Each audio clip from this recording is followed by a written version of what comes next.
Indonesia memiliki sejarah panjang dalam proses masuk dan berkembangnya Islam.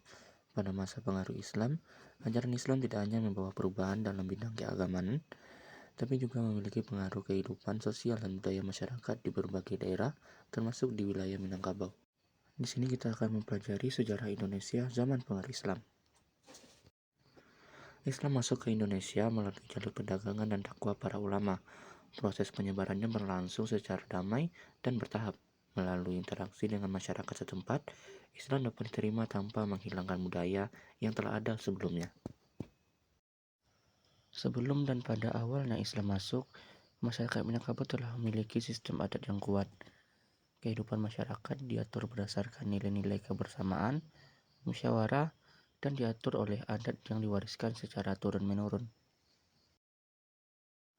Ketika Islam mulai berkembang di Minangkabau, adat yang telah ada tidak dihapus. Sebaliknya, ajaran Islam berinteraksi dengan sistem sosial masyarakat dan menyesuaikan diri dengan nilai-nilai lokal. Dari proses inilah lahir akulturasi antara Islam dan adat Minangkabau. Wilayah Payakumbuh menjadi bagian dari proses masuk dan berkembangnya Islam di Minangkabau. Peran ulama dan lembaga keagamaan sangat penting dalam penyebaran ajaran Islam di tengah masyarakat secara damai. Salah satu peninggalan Islam yang penting di Payakumbuh adalah surau.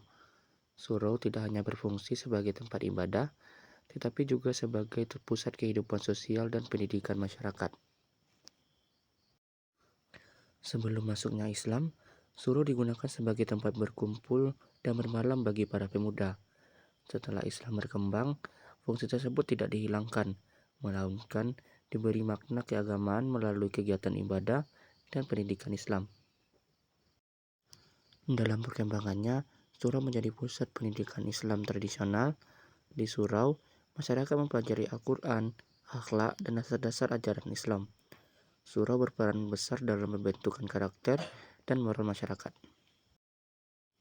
Selain sebagai pusat pendidikan, surau juga berfungsi sebagai tempat musyawarah. Hal ini mencerminkan perpaduan antara adat dan ajaran Islam yang dikenal dengan prinsip adat bersandi syara, syara bersandi kitabullah. Dengan demikian, surau dapat dipahami sebagai peninggalan Islam yang mencerminkan proses akulturasi budaya pada masa pengaruh Islam di Indonesia. Melalui surau, Islam berkembang secara damai dan menyatu dengan adat Minangkabau.